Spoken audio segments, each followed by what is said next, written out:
What's up, ATLians? Thanks for sticking with us once again. This is World Cup episode number 2, a bonus edition of ATLians United podcast, and we are having a lot of fun this summer, Joe. I mean, this is a beautiful summer. We got Atlanta United, we got International World Cup, the biggest tournament in all of soccer. What are you thinking so far, Joe? It's a time of year every 4 years that the world gets together, crowds around their TVs, makes the expedition going all the way to Russia or wherever it's held, like 2026 in USA. You're and right. They watch every team that they've cheered for their whole life go play and get so disappointed. That's true. Hey, Mexico, when they scored against Germany, they registered an earthquake. If you guys are listening to us, I mean, I know you guys love us, but please don't, stomp around so much as to register an earthquake. But hey, let's do this thing, Joe. Hey, we're not in the World Cup this year, but the USA is still making news with our old friend Landon Donovan. Lando! So, to U.S. soccer fans, a very interesting, I would call him an eclectic character. Loved by some, hated by many, loved by many. I don't know how you want to phrase Landon Donovan. He was a great player for the U.S., had a few controversial moments towards the end of his career, got dropped for the last World Cup by Jurgen Klinsmann, and then he comes out and says, what, Joe? I don't know what he said. He said, my other team is Mexico on Twitter. Oh, crushing. Ouch. And yeah. I know you're wearing your Germany jersey today. Deutschland. I got and, my close-up jersey on. They played their first match against Mexico. Yeah. Apparently Landon Donovan's second team. I was walking through Publix today with my jersey on, and this Mexican guy comes up to me and he goes, Deutschland, huh? And he kind of winks at me, and I was like, oh, ouch. I would just be like, Viva Mexico!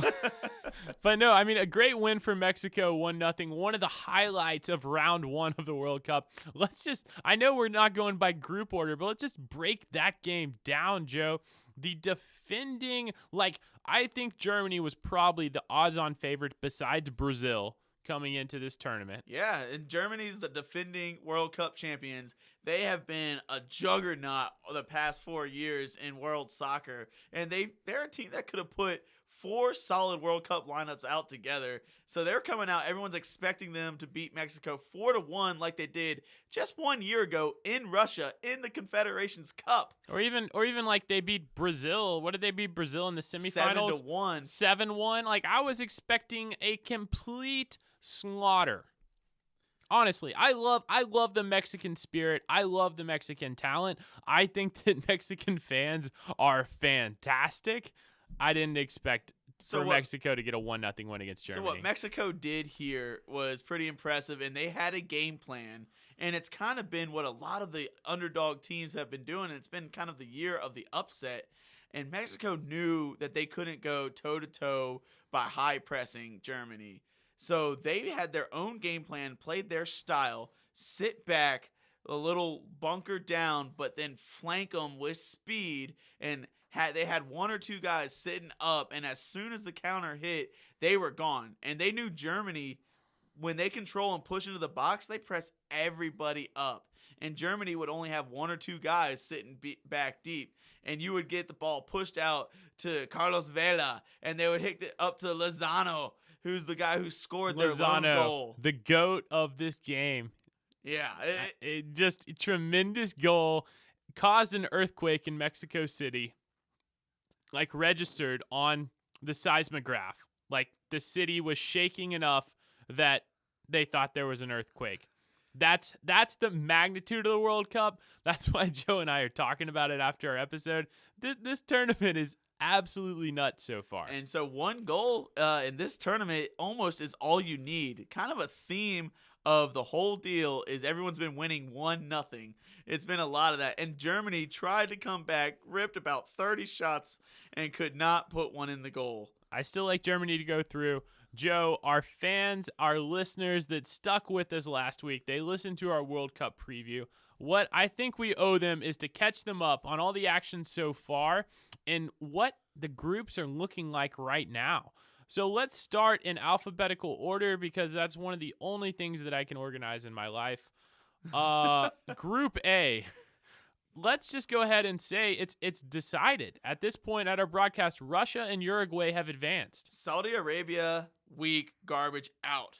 Egypt, Mo Salah's been hurt, and they were a very hyped team coming into it, maybe a little overrated, that hurt, and Mo man. Salah couldn't bring them. Russia unexpectedly has scored the most goals in the World Cup. +7 goal differential. Yeah, and they're looking red hot, and they got to face a solid Uruguay team with 2 all-stars up front, Cavani and Suarez, who quite honestly have looked a little bit out of sync with each other and can't get goals, but they've won both their games by a score of 1-0.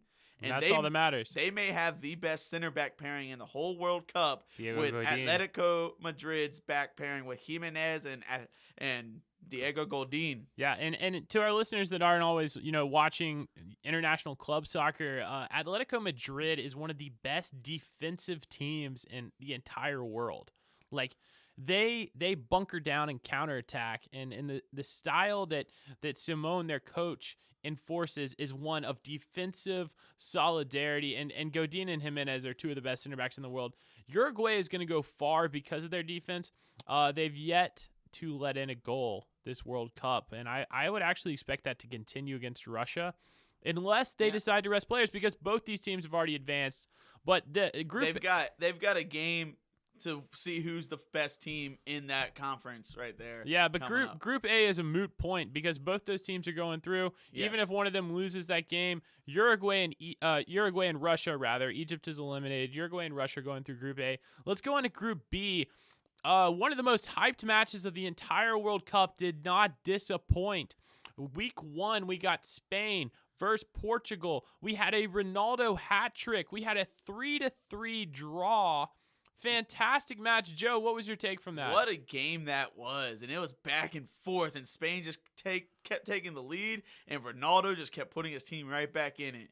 And I remember seeing him step up to the line with that free kick at the end of the game. 3-2, yeah. It was 3-2, and they do a close-up on Ronaldo's face, and they do a couple of pans to his face, and you see him just blood, sweat, and tears, and he's huffing and puffing. I'm like, this man's about to score a goal. He scored it. And he rips it into the net, scores it to tie it up.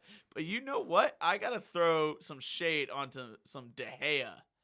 Coming into this World Cup, I thought De Gea was the best goalie in the world. David De Gea, the famous Manchester United goalie. Coming out of Manchester United, did a wonderful season in the Premier League, and he lets a Karius-style goal bounce off his hand and go into the goal. And then on the free kick with Ronaldo, he just watches the ball go in, didn't even attempt to dive at it. Yeah, a fantastic goal by Ronaldo. Ronaldo had 3 this game. If you guys didn't catch that early, he had a hat trick. That was an awesome first match. Spain and Portugal have each played a game since then. The other 2 teams in the group are Iran and Morocco. Iran had the surprising early victory off an own goal by Morocco. Yep. By the way, own goal is the second leading scorer in the World Cup right now. Oh, own goal is doing well. Own goal has had a great World Cup so far. I believe they're at up to 5 goals for own goal. But anyways, so keep an eye out for Iran playing Portugal on the last day they play Spain, with a chance to win it and advance and be a super surprise underdog. That is true. If Iran beats Portugal, or if they draw, no, Portugal will go through. So if Iran beats Portugal, Iran would actually go in over Portugal. It looks like Spain has probably locked things up as it stands. But there's just a lot that could happen in this final week. But I think Spain and Portugal are still the favorites to go through in Group B. Let's move on to Group C. Everyone's played 2 games so far.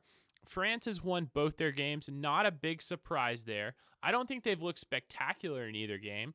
I think the kind of surprise of right now is that Denmark is sitting in second with 4 points, where a lot of teams thought maybe Peru or even Australia would go through. Sad moment for Peru. And Peru's at 0 points. Peru has spent 30 years waiting to get back to the World Cup and had an amazing run in Common Bowl, and they played their hearts out. And they were a lot of teams' upset pick coming in. I thought they were going to be a team that made it to the next round. Yeah, they got in over Chile. Alexis Sanchez and Chile, they beat them out to get into this World Cup. They beat out Argentina in qualifying. Argentina had to go play a little play-in game to get into the World Cup.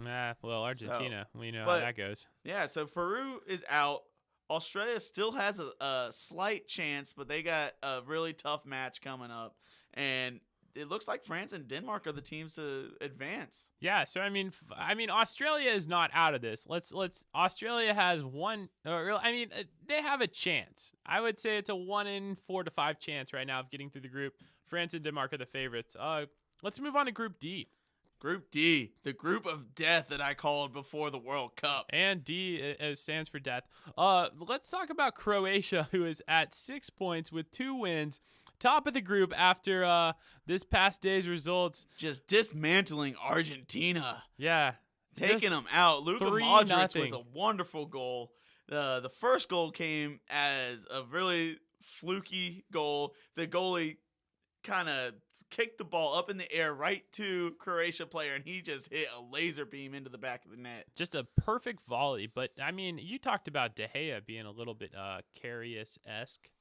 I would say this was pretty Karius-esque. I mean, the goalkeeper tries to clear the ball, and it's Caballero, and I just felt bad for him. I mean, I'm a keeper, and that just hurts when all the pressure's on you. You're in a lose-lose situation. You make a mistake with a touch as a forward, nothing happens. The other team gets the ball. You make a mistake on a touch as a goalkeeper, and they score a goal that knocks you out of the World Cup. So it's just not fair always for keepers. But Argentina's been dire. Dire is the word I would use.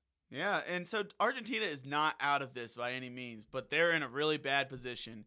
And as of this podcast, Iceland has not played Nigeria, and that's going to be a big game. And then leading into the final matchup, I am really excited to see Croatia play Iceland. And you got the Suns versus the Itch. All of Croatia's players end in Itch, and all of Iceland is Sun. And you got a bunch of women and men from other countries, and you're going to have an Icelandic woman, and she's going to find a Croatian man and just fall in love, and they're going to have a kid. And then you're just going to have a son of a Itch. I don't know if that's how it works, but I absolutely love that. I love that you put that all together, Joe. I just think that Croatia and Iceland are the two teams to go through. Argentina, it's too many scenarios. They have a -3 goal differential. Messi has fallen flat. He missed the penalty in the first game. We got a hit on that in the draw with Iceland, and then they just got beat up by Croatia. Croatia was the better team. They win 3-0. Argentina has choked on the international scale time and time again. And unfortunately, the whole Messi versus Ronaldo debate, at least on an international level, is a moot point. I mean, Messi has never been the international player that he's been for Barcelona. I think we have to hit on that and just address that Ronaldo, maybe it's his mentality. Maybe it's honestly his ridiculous ego and confidence. But he's just the better player in these type tournaments than Messi right now. Now, you say that, and Argentina can go into their last game with Nigeria, and Messi could ball out, score 5 goals, get the 4 points, and they advance on goal differential. Wow, that's bold prediction. I don't know. Tune in next week to see what happens with Argentina. Let's keep it moving. Group E, all these teams, as of this recording, have only played 1 game. A couple first-round surprises. Brazil draws with Switzerland after a Coutinho banger into I'll just call it the Coutinho upper 90. It's where he hits all of his shots. He bends it to the outside of the keeper and hits it in that right upper corner. Always coming from the left side of the goal. Cutting in from the left, Le Cout inside the left, Tino. And he scores fantastic goals. This is what I miss as a Liverpool fan, but Barcelona has him now. So he scores that, but then Switzerland just starts fouling. A resilient, tough, and game plan tactically sound Switzerland team. This team's no joke. They're 6th in the world, and they got there for a reason. And they had a tactical game plan, and the refs may not have called everything and didn't maybe have let things go, but then that just plays into their game plan pocket, so they realize they can get away with more, and they just keep fouling. and they were able to come away with a result against one of the favorites in the tournament. So going in a Group E, I mean, what we got now is Serbia at 3 points, Brazil and Switzerland each with a point. I think Serbia could still be the team out of this tournament because they still have to play Brazil and Switzerland. But Serbia did what they had to do against Costa Rica. That was the game where both Costa Rica and Serbia went into it. It's like, you got to win this one because you have two really tough ones coming up. Yeah. And now Serbia has a great chance coming up this week playing Switzerland. If they can get a result there, especially even a point they could get out. But if they can somehow find a win there, they can move on. Or going into the Brazil game, which would be even tougher for them. So the game's kind of building and stacked for them. They've got to get the points where they can, and they got a chance to move on. And I'm pulling for them. Let's go, Serbia. Okay, so Serbia, Brazil, and Switzerland. I'm going to go ahead and rule Costa Rica out in that group, even though only one game's been played. Just don't see it happening. Group F has been what we already talked about. We won't rehash it. Mexico beats Germany. Everyone's played one game in this group. Sweden also beat South Korea by a goal. So Sweden and Mexico are sitting atop this group. Yeah. Germany's got some work to do. Germany still has to play Sweden and Korea. The German Giants. I expect them to win both those games. I like Mexico and Germany to still go through this group, but what a win for Mexico. Can't highlight that enough. That's amazing. And Mexico may come out on top of this group, but you still got Sweden there taking care of their deal. Sweden. But Germany, watch out for them. They're going to come out angry, going to go play Sweden and South Korea, and I'm willing to see them score 7 goals again.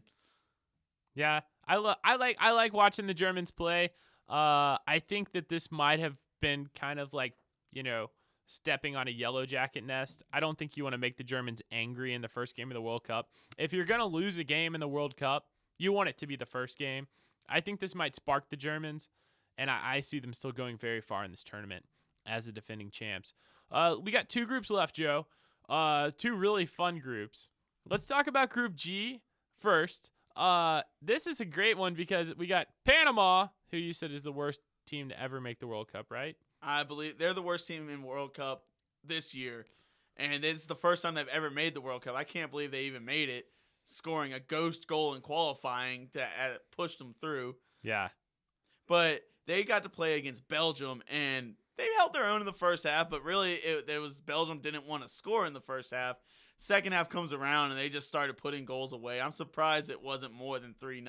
Yeah, Mertens had a fantastic goal. Lukaku, he always gets some goals. So I'm not worried about Belgium. I think Belgium's going to easily slide through this group. England was the question mark. England always chokes in the big tournaments. England almost did a very England thing, and they played a game against Tunisia, and it was tied 1-1 for the longest time. They scored a goal, and then 2 minutes later gave up a penalty kick, put Tunisia right back in it. On a stupid foul. Yeah, and Tunisia is a solid team. They really play good team football. But it came to the very final minute, in the 90th minute plus time, and they had a nice little cross, and Harry Kane bailed them out with a header.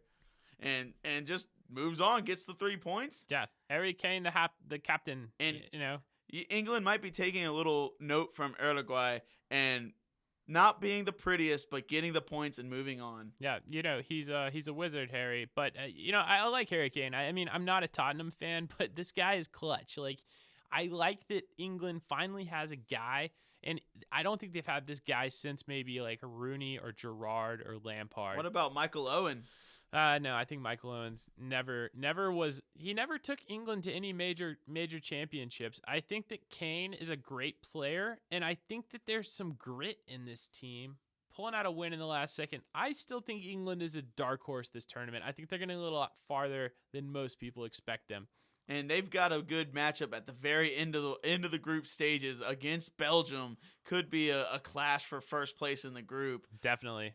And so that's one to look forward to. But let's move on to the surprise group of the entire first round, and that's Group H. Okay. You had Poland and Colombia as the favorites to come out of that group, and they both come out with a loss. Losing. And, okay, so let's start with Japan and Colombia, because I think we have to talk about the situation. The first red card of the World Cup comes in the 3rd minute of this match, and Carlos Sanchez, the linchpin of their midfield, the guy that shifts it from a defense to attack and is the most crucial player in their system, gets sent off for a handball, preventing a goal-scoring opportunity, and they play a man down the rest of the match. Yes, the legendary World Cup handball, which was, copyrighted by Luis Suarez before he was known as a biter. I thought it was copyrighted by Thierry Henry. Maybe we could even go all the way back to the hand of God with Diego Maradona. Yeah. So there's been a lot of handball World Cup history.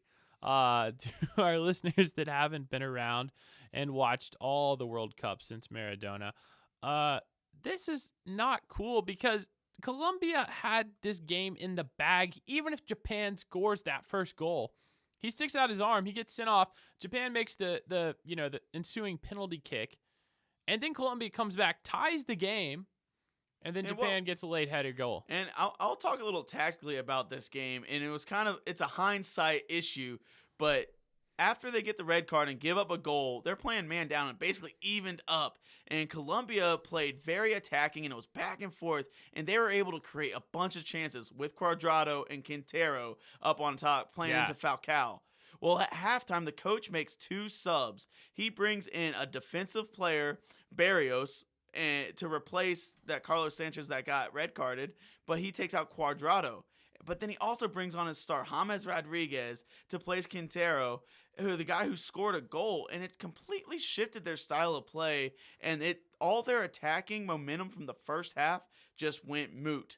And it kind of shifted the whole game, and then Japan was attacking the entire rest of the game and got their final goal to send them to 3 points. Yeah, so huge win for the the Blue Samurai, as they're nicknamed in Japan. I like Japan. I think they're a scrappy team. I like a lot of their players. I like watching Honda. I've always liked, watching, I guess, just their teamwork and their energy. It's a fun team to watch. I would like for Japan to advance here. You know who Japan's MVP is? Is their fans. If you guys haven't seen this, their fans after the game were around the whole stadium with trash bags, and they cleaned up the entire stadium just picking up trash. That's a staple Japanese thing to do. They're very classy. Very clean people as well.